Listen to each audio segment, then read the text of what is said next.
Bueno, Dios es grande, inmensamente grande. Bueno, sabéis que estamos tratando y abordando el Padre Nuestro como modelo de oración de aquel que siga a Cristo. Y hoy abordaremos la segunda petición del Padre Nuestro. Sabéis que la primera fue, santificado sea tu nombre. Y que no abordábamos ese asunto como una manera de que Dios fuese más santo por lo que nosotros pudiésemos decir con nuestros labios, sino que tiene que ver que Dios es santificado y que Dios es glorificado y que tiene que ser el clamor de la Iglesia. Y lo es no solo en nuestros labios cuando le alabamos y le cantamos, sino también en nuestra vida, en nuestro diario vivir, para que viendo vuestras buenas obras glorifiquen a vuestro Padre que está en el cielo, dijo Jesús.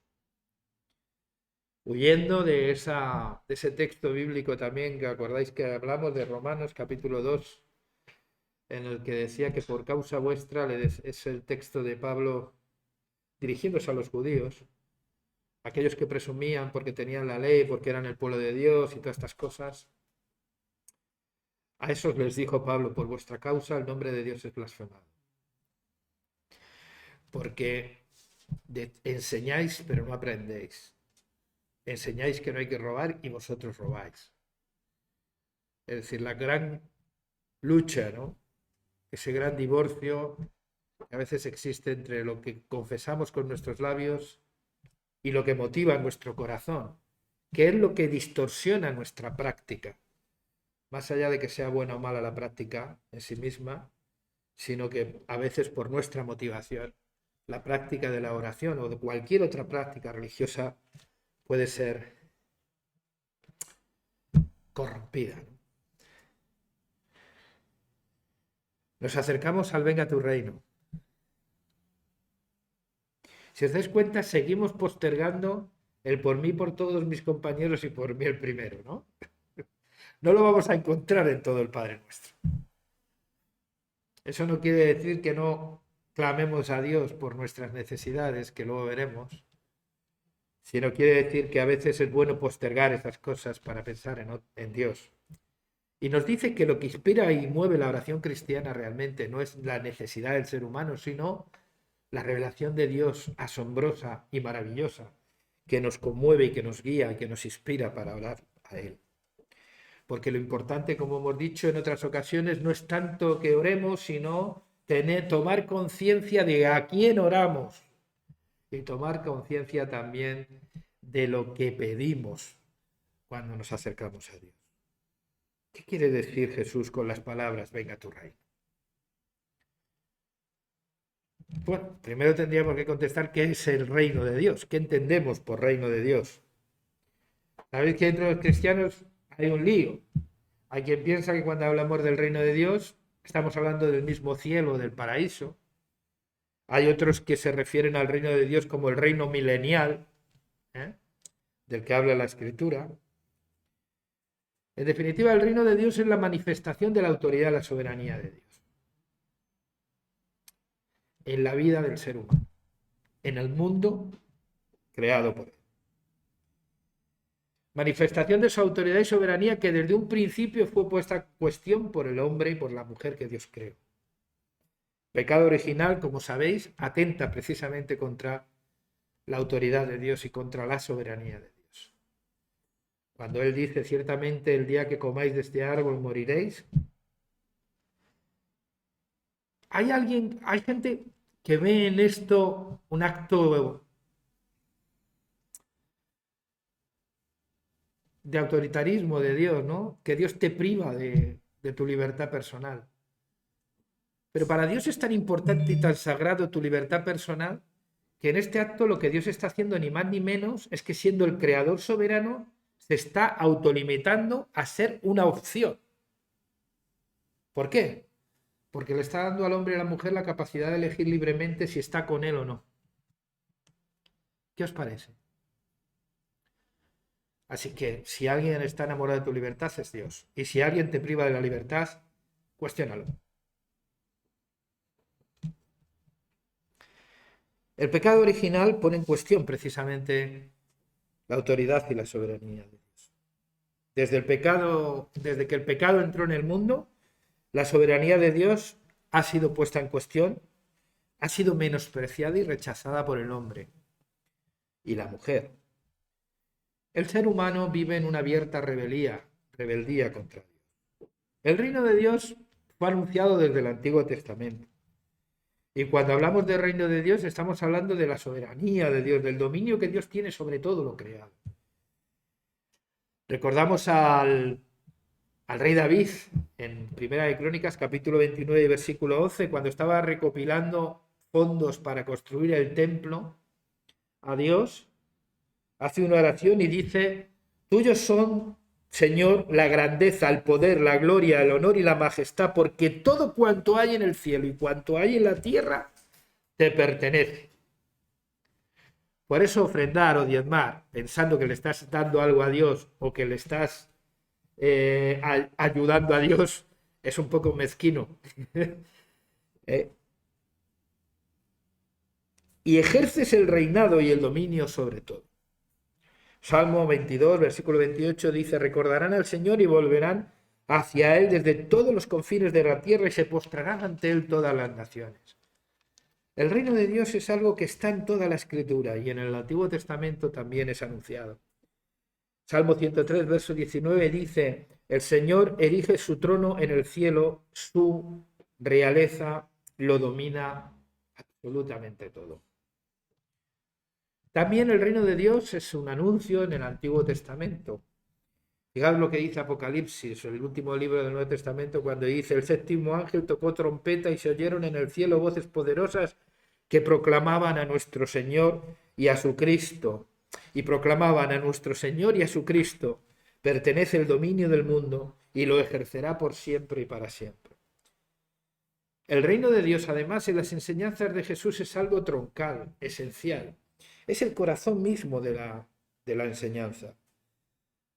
Pero a diferencia de los anuncios del Antiguo Testamento sobre el reino que ha de venir, Jesús hace un anuncio revelador, y es que el reino de Dios que ha de venir está ya entre vosotros. Cristo y su presencia en el mundo inauguran el reino de Dios.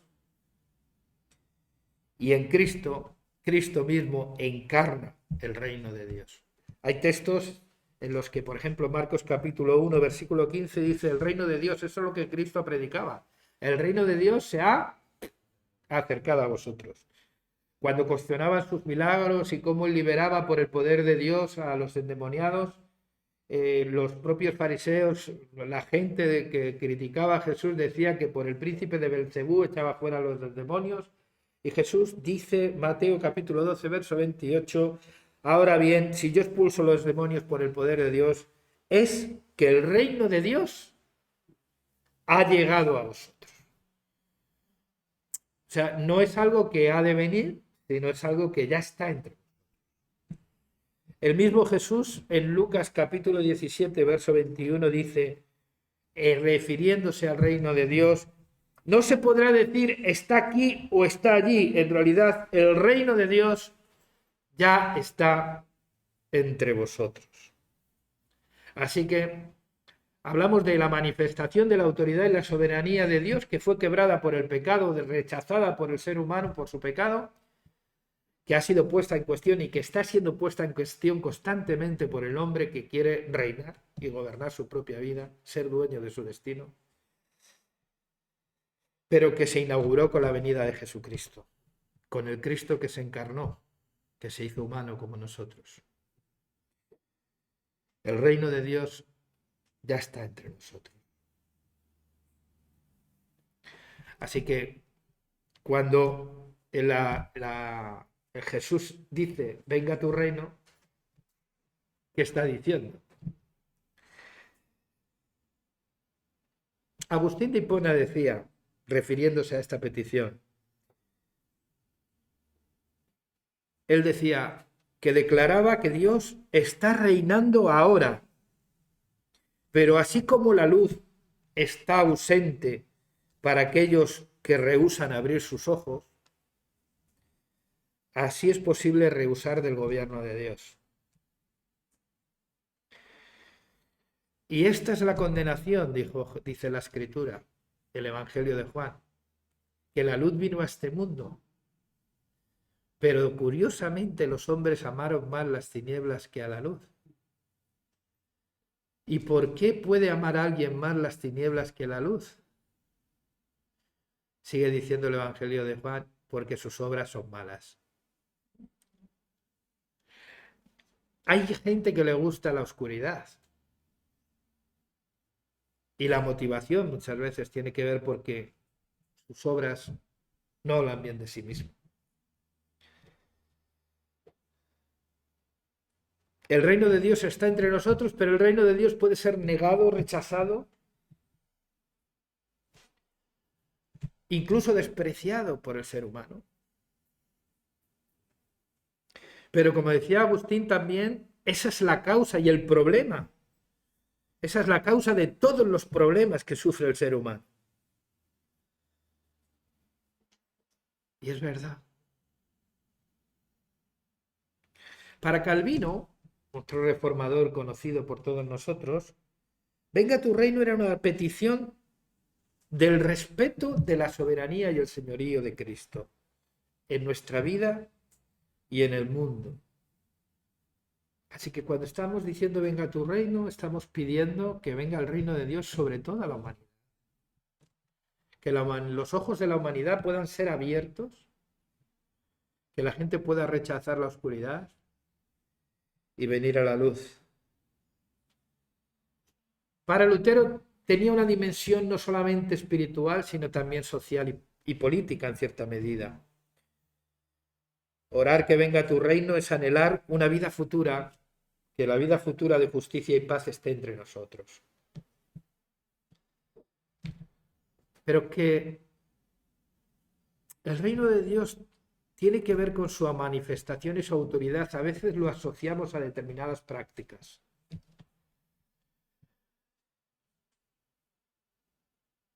Yo hoy estaba, sabéis que Dani lleva unos días sin venir y le he llamado y he estado hablando con él, me decía que tenía que estar con su hija y yo digo, qué bendición, ¿no?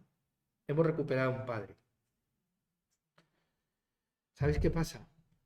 A veces pensamos que estamos tan metidos y tan ensimismados en nosotros mismos que no nos damos cuenta que el reino de Dios trasciende cualquier práctica religiosa y que no tiene tanto que ver con lo que hacemos, sino con lo que somos en el corazón. El apóstol Pablo dice, el reino de Dios no consiste en lo que se come o en lo que se bebe. Y cuando dice de lo que se come o lo que se bebe, no se está refiriendo a la dieta.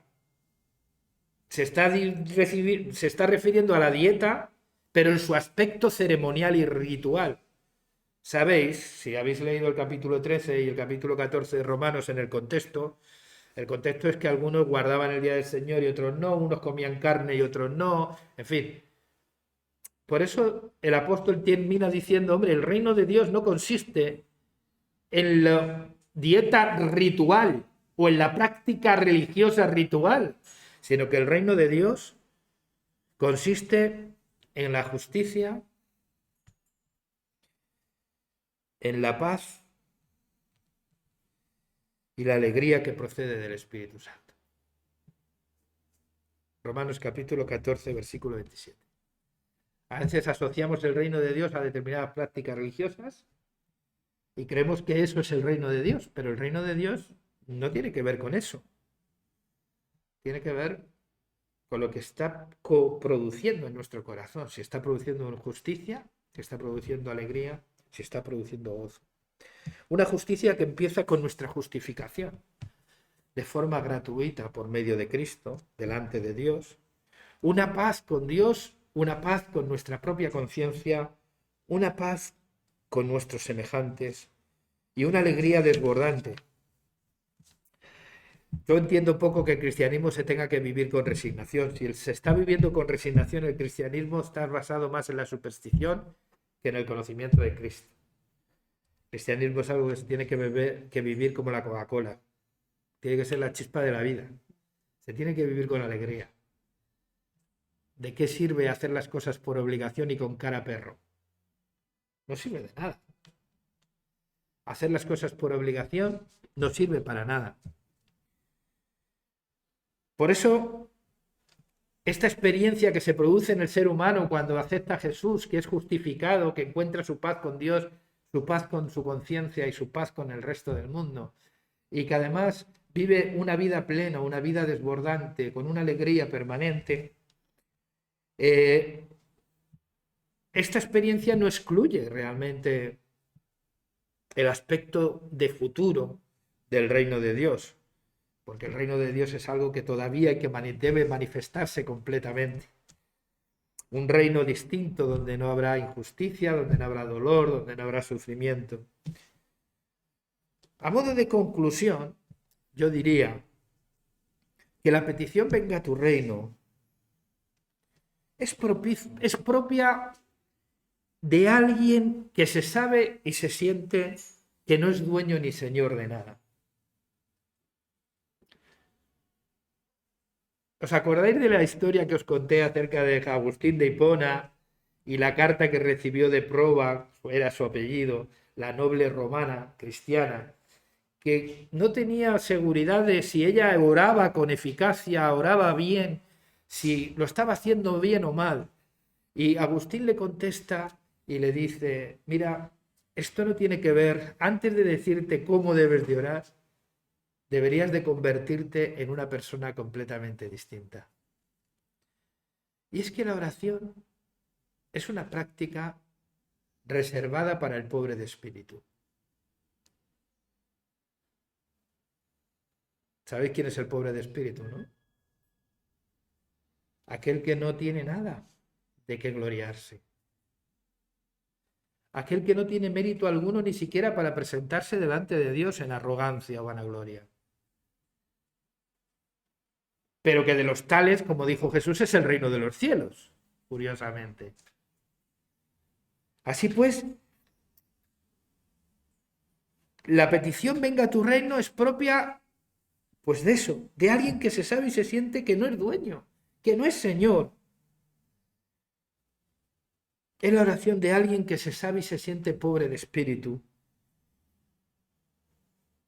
de alguien que sabe que ningún gobierno humano es perfecto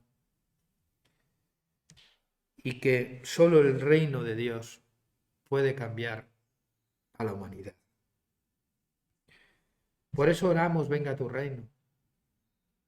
Oramos para que cuando decimos venga a tu reino, estamos orando para que los ojos de todos aquellos que no están bajo el reino de Dios sean abiertos y les resplandezca la luz del Evangelio de Cristo en sus corazones y puedan volverse a Él.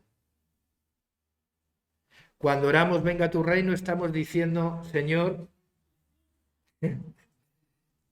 Señor,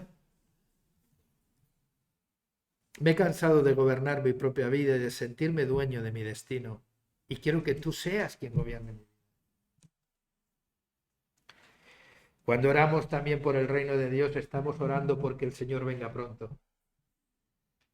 Porque tenemos toda nuestra esperanza y nuestra expectativa en el Señor y en el cumplimiento del anuncio de su reino